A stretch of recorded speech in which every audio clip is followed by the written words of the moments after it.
These are going to be our last 4 questions.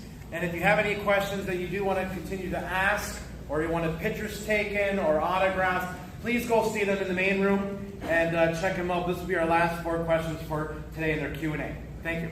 I'm Adam from Buffalo, and I was wondering if Shane was still alive, would he do a better job at protecting the group or than Rick has now?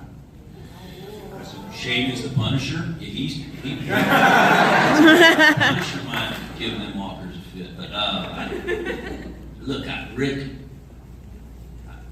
I don't know. I'm biased. I'm a Rick guy, so I think he's doing fine. I think it's underrated what he does.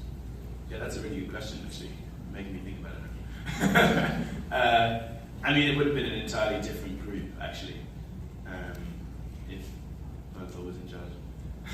And the show would be an entirely different show if Berthold was in charge. Yeah. But that is a good question. Who do you think the baby is? Rick.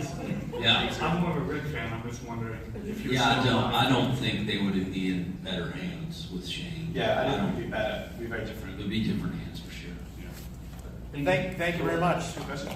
Next, please. Hi, Roger back from Buffalo. Roger.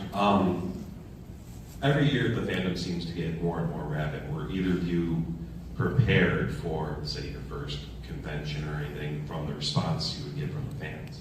No.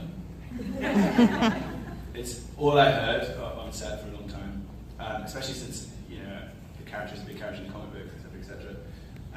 The cast, it's a kind of like this knowing thing, just like, you know, your life's about to change, blah, blah. And, you know, I've had many jobs in my career where it's like, oh, this is going to be the big job, and then it's not the big job.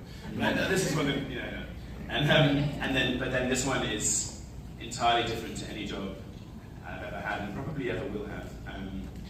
I'm really realizing this is probably my 5th convention now, but I'm really feeling, you know, that hashtag The Walking Dead family. It is a real thing, and I love filming and talking to the fans, and the engagement that the fans have with the show is so amazing. But yeah, the cast did try to warn me, but it's not something that you can ever really understand until you're in it, you know. And at some point, as an actor, you're like, oh, maybe I'll do something where people will know my name, or people. But honestly, I think this show is a once-in-a-lifetime show, which doesn't happen. Like, we beat football on a Sunday, and like, it's insane. And it's also like I said to Andy, it's like, so is there anywhere in the world that you can go that you're not recognized? And he told me no. He's like, it's a worldwide phenomenon. And I mean, who knows, maybe I'll be Jesus for the rest of my life now. There are worse things to be. I have certainly never thought I'd be very proud of having shout Jesus at me.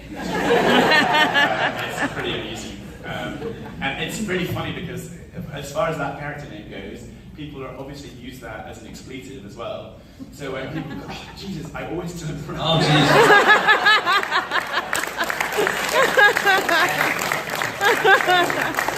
It's a whole new part of my life. But it's very fun, and I can't believe it happened to me, and I'm very grateful. Thank you. To walk on water in Canada, come up during the winter months, okay? That's a photo opportunity right there. Next, please. Hi, my name is Amanda, and I'm from Hamilton, Ontario, and my question is about acting, of how you got into it, which they answered the question. As I do acting myself, and I'd just like to know any pointers out there to be at the right place. Well, I think you should know your voice, and what I mean by that is know who you are, and more today than anything, because that's what you're being asked. Who are you?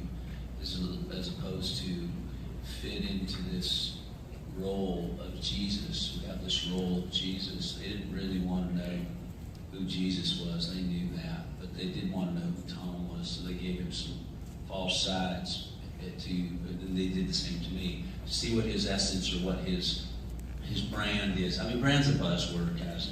I don't know. Who are you? What is your story? So I would always say, know who you are, and no person can walk out on their own story. Your story must be told, so you must tell your story. And I think that will serve you.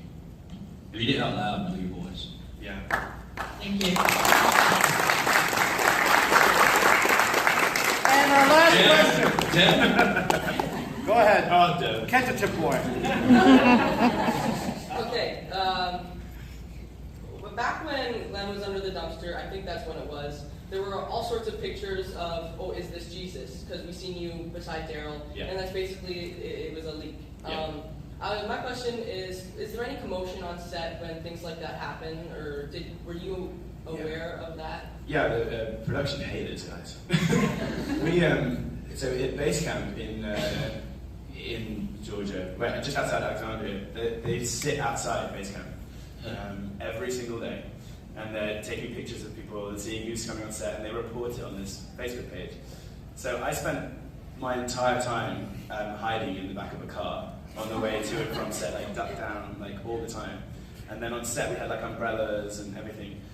And we have, like, that day that we got caught, we had people, we were shooting on a long road, and we had people blocking either end, and I had umbrellas and stuff. And then that one guy was in the damn woods with a long lens. Yeah, we weren't covering the entire woods. So it's like, you just, it's frustrating for production, because they really want, the fans to be surprised by stuff. And yeah, there was that picture. So it wasn't just the fact that it was Jesus; it was the fact that Glenn was with me, and so it's frustrating. But you either want to be spoiled or you don't. Everyone's been asking me all the time, like, who Negan killed, and I don't think you really want to know. Like, you do, but you don't. Because it would be so amazing to come back next season and not know, and have that amazing moment all together. Like this year for the season premiere, I went to Madison Square Garden. It's like thousands of people. And to have an experience, if they have that again, or if it's a big premiere like that again, just to have everyone in the room like have that intake of breath, and just like, oh my god, and just be on the ride together, would be great. But yeah, to answer your question, those people hang around set all the time trying to get leaks. But I think the production is so on it now that they're faking them out, and they're trying various things and to try to keep secrets, because the show is so much better when you do. I agree. Yeah, it's hard to keep secrets, but none of you want to know, really. It's called fishing. It's not called catching, right? So it's hide and go seek, not hide and go find. But I don't think anyone wants to know. They do a good job. Production's amazing, as good as you do. Yeah, when we were shooting outside of the studio in public, that's when it's most difficult. Tom Luce has, he's kind of in charge of the set, but he actually has contact with the Atlanta airport, and has no-fly zone over the studio. Oh, really? He actually does, and he has access to authority, air traffic control to stop that, and it's because otherwise they'd be littered with helicopters and everything else. Yeah, well, they had like a plane fly over. Somebody did hire a plane and flew over the Hilltop set, and they had pictures of the Hilltop set before it came up. And they'll just do anything. Okay, thank you. Thank you, Devin. Well, Thank you thanks, very much. Devin. That's going to conclude our Q&A. Thank you.